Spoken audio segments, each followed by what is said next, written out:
Alright, now, to the person that keeps requesting this video, you said I have never seen this video before, and I'm going on a leap of faith. I've seen a lot of Mr. Nightmare videos. So, if any of this sounds familiar, I might not even put it up. You gotta be honest with you. You know?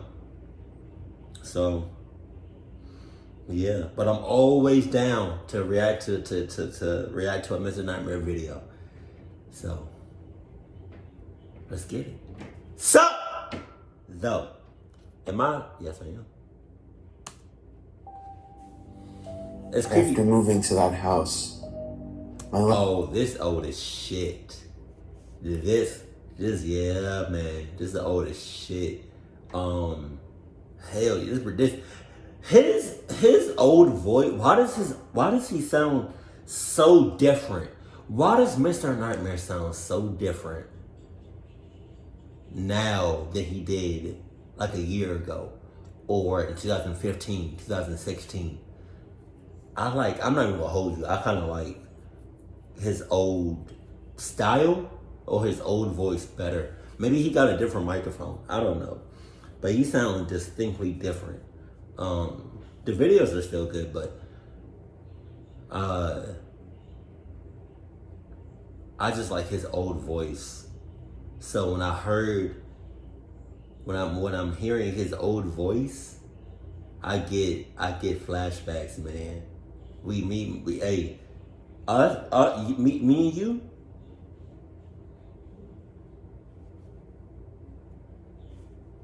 When I say y'all, I mean I'm talking like to the fans. We been around. We've been around. Mr. Nightmare, 2015, 2016. Yeah, that was good times. It's still good times, but that was good times back in the day, man. Oh man. So I get so excited when I hear his old voice.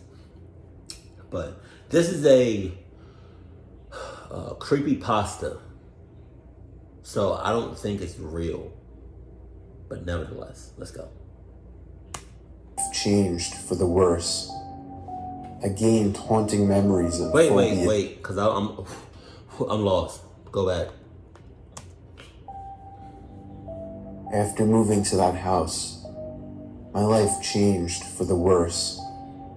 I gained haunting memories and phobias, horrifying images stuck in my head that... So nothing went off in your head? No red flags?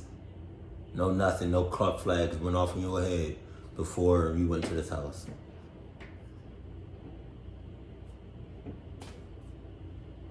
Cluck you. I will never be able to shed.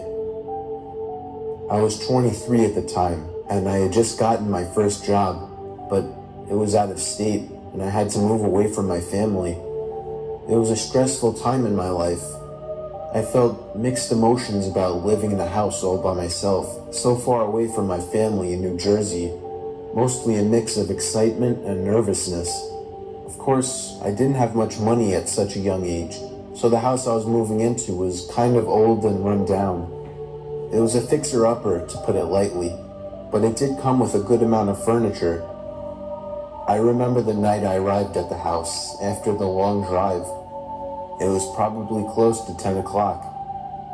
Lugging that giant duffel bag of clothes up to the empty house, dropping the bag on the porch, pushing the key into the keyhole and turning it, unlocking more than just the door, but a whole new chapter to my life. The rest of A cluck chapter. Life of independence.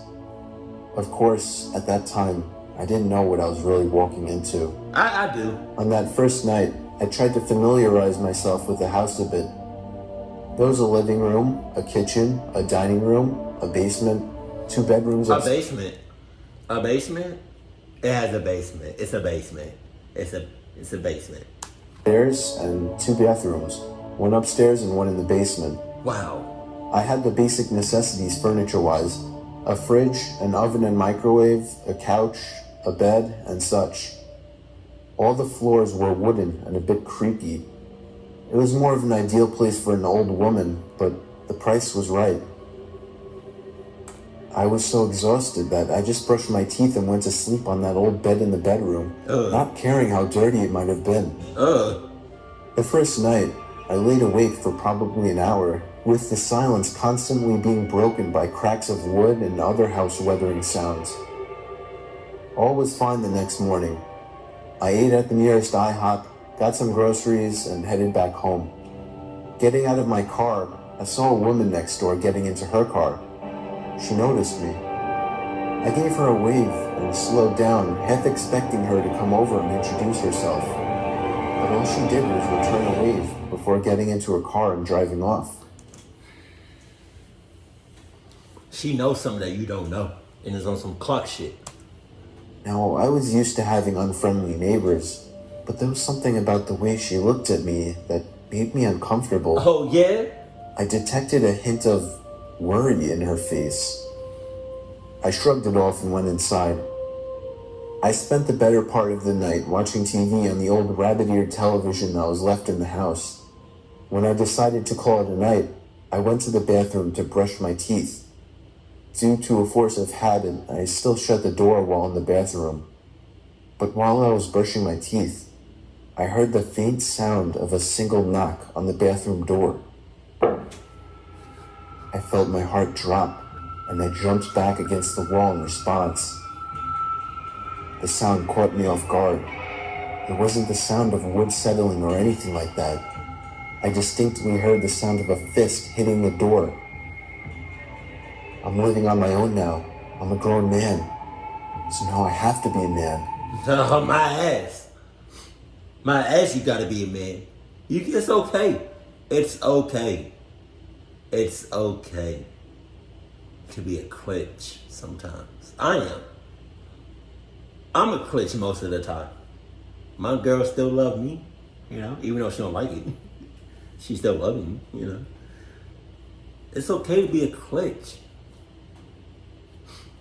If you don't know what I'm if you don't know what I'm saying, if you don't get what I'm saying, it's okay to be a klitsch. Move. Somebody, if you don't understand what I'm saying,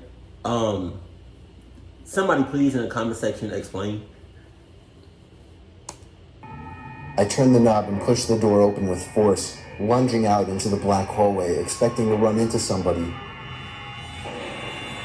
But there was nothing at all. I flipped the light switch to the hallway on. All the doors were still shut just as they were before, except for the door to my bedroom. I took a deep breath and ran straight into the room, literally flailing my arms everywhere, expecting to hit somebody. I stopped and took a good look around the room. I was the only living soul in the room. So that was it. There was no other possible place an intruder could have gone. I would have definitely heard them run down the creaky old steps, and I would have heard any of the doors close. I was at this point convinced it was just my imagination, or more house noises, maybe a mix of both. I had trouble falling asleep that night. I jumped at every little noise, paranoid of my surroundings. I was acting like a terrified little kid. After flipping over, trying to get comfortable for the 100th time, I noticed the door to my bedroom was open. From what I remembered, I had not left it open. And then I realized there was something poking in at the edge of the door. Oh, damn. I sat up and tried to adjust my eyes to see what the hell that thing was. My eyes adjusted to the dark ever so slightly, but it was enough to make out the object to be the face of a woman. God. And she was undoubtedly staring at me, laying in my bed.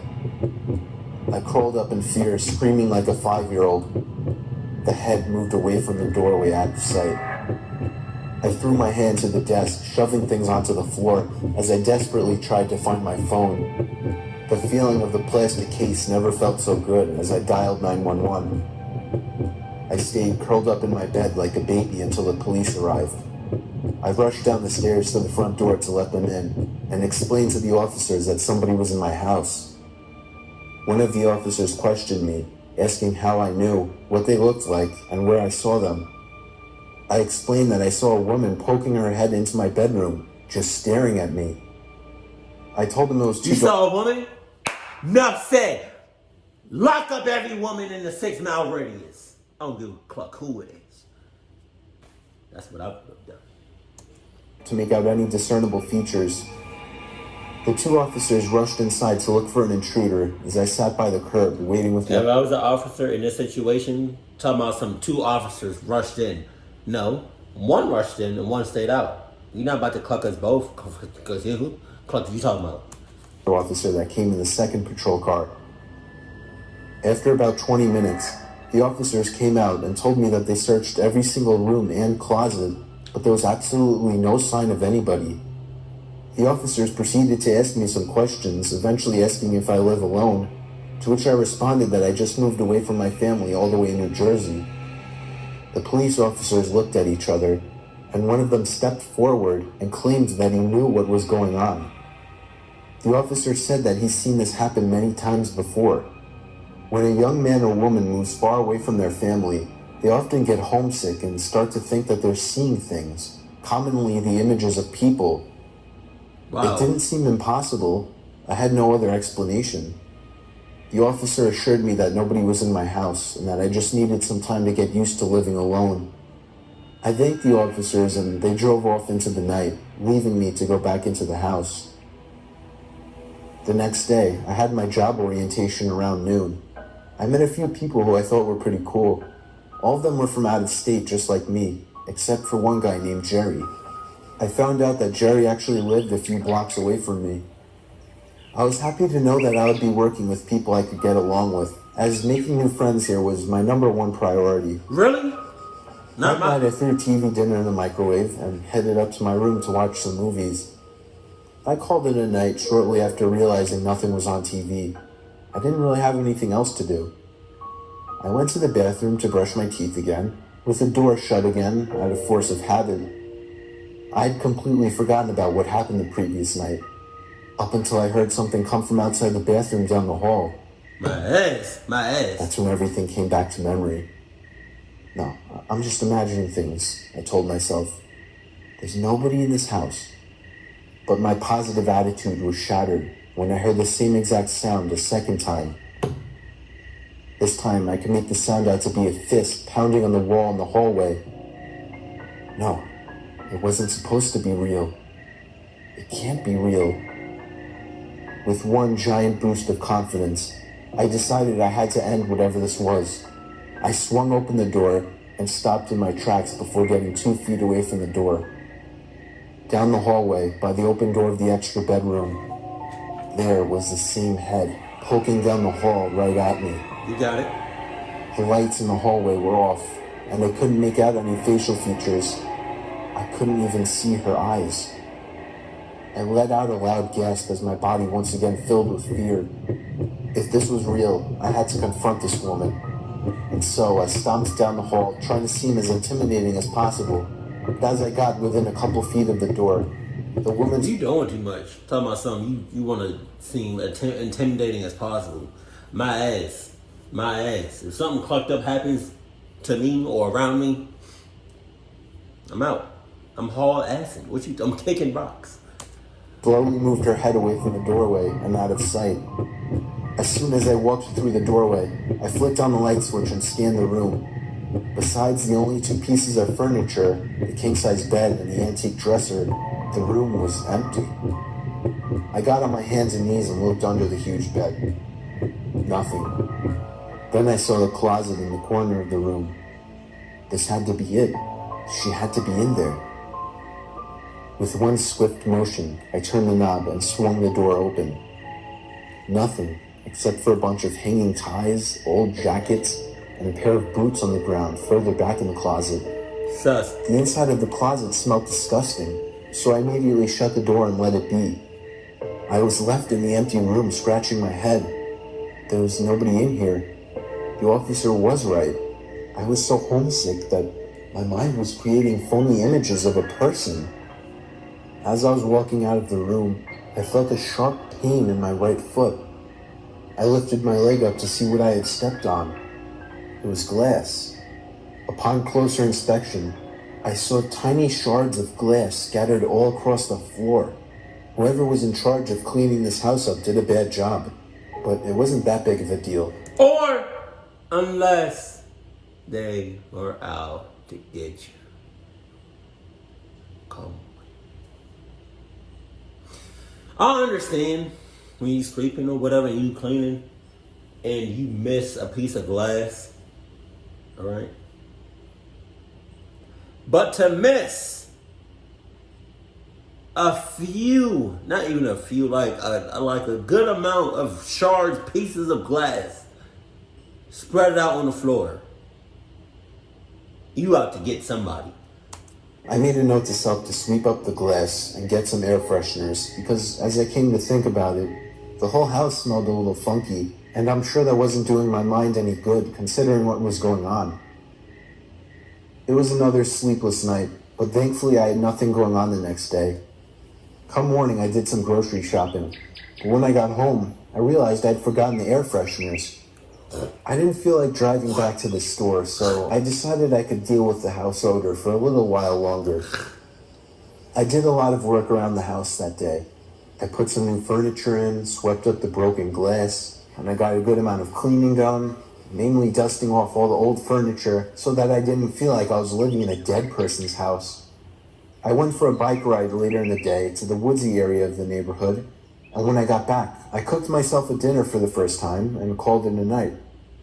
When it came time to brush my teeth, I was almost dreading having to go back in that bathroom after the previous nights, but I brushed my teeth without any interruptions. I breathed a sigh of relief when I was done and continued back to the old rickety bed in my bedroom. Maybe I was finally getting over the delusions. I did my nightly movie watching before turning off the TV to be alone with my thoughts. I was eager to start work, just to end the constant loneliness. I needed something to take my mind off of the weird things I had seen. About half an hour later, I finally drifted away into a deep sleep, only to be woken up to a loud bang. Man. I sat up while rubbing my head, confused, and that's when I saw it. At the edge of my bed was the woman I had seen before, peering over the bed so that only her head was visible once again. I let out a high-pitched shriek, completely horrified by the disturbing sight. It's not real. It's not really there, I told myself. Yes, the hell it is. But it wouldn't go away. It just stayed at the edge of my bed, watching me. I looked to my right at the lamp sitting on the nightstand right next to my bed. I didn't want to feed my mind's tricks and games, but I had to see what this thing looked like. I reached my hand out to the knob on the lamp and clicked it to the right. The bright light of the lamp illuminated the room, along with the face at the end of my bed. And what I saw has been engraved into my mind. This was no ordinary woman. The few hairs that were still attached to her scalp were long, gray, and tangled. Her skin was cracked. Ew. Her mouth hung open, Ew. revealing stained brown teeth. And her eyes, there weren't any. There were just two gaping black holes in her face. I screamed louder than I knew I could and flung my pillow across my bed to the thing. And just like that, the thing was gone. My heart was probably beating 300 times a minute, and yet I was frozen in a curled up position in my bed. What had I just seen? I only got about 2 hours of sleep that night. Things seemed to be getting worse. Why would my mind create an image like that? Because I had no idea what to think anymore, so I called my mom and informed her of what was happening. I didn't want to admit something like hallucinations in fear that my mom would think I was sick, and the last thing I wanted to do was worry my mother, but I had no one else to talk to about it. So I explained everything, and as I expected, she started to freak out and panic, assuming somebody was actually in my house. And then I told her about the awful, decaying features of the woman's head. I immediately detected that her tone had changed from worried to confused and concerned. She told me to get as much sleep as possible and to take my vitamins every day. A typical mom answer, but I can't say I expected much help from her. What? After hanging up the phone, I realized that she too thought I was just going crazy. Wow. But it was too real.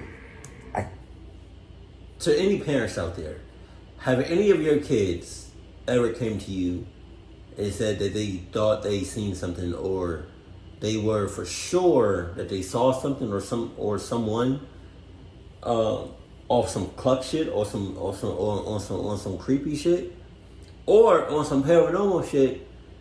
What was your response? Like, did you believe them, or did you be like, "Oh, just take some vitamins and you're gonna be good"? Like, what was your response to something like that? Because I'm gonna always believe my future kids, always. Even if they joking around, which I'm going to advise them not to joke around with shit like this. But what was that thing called? Something wolf. Wolf cries? Cry a wolf? Lonely wolf? Something like that with a something. It was like a character or whatever, like a wolf or something, that would say it needed help or whatever, or it was in danger, and it never was. I guess it just wanted like attention. So did that first time, people came over, try to help or whatever, nothing, attention. Second time, people came over, attention. Third time, he was really in danger, but nobody believed him, right? Because they thought he was playing. And then he really got clocked up. I'm going to always believe my kids. I couldn't just be imagining it. I decided to get out of the house to get my mind off of it.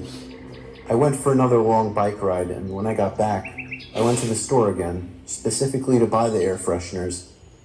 The fresh smell would definitely do my mind some good.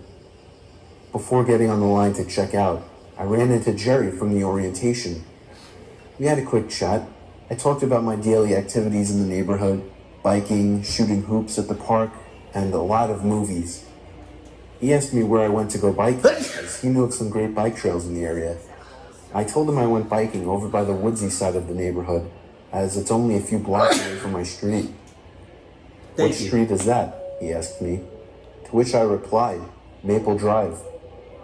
A look of worry suddenly spread across his face, as he seemed to be instantly consumed into his phone, typing away.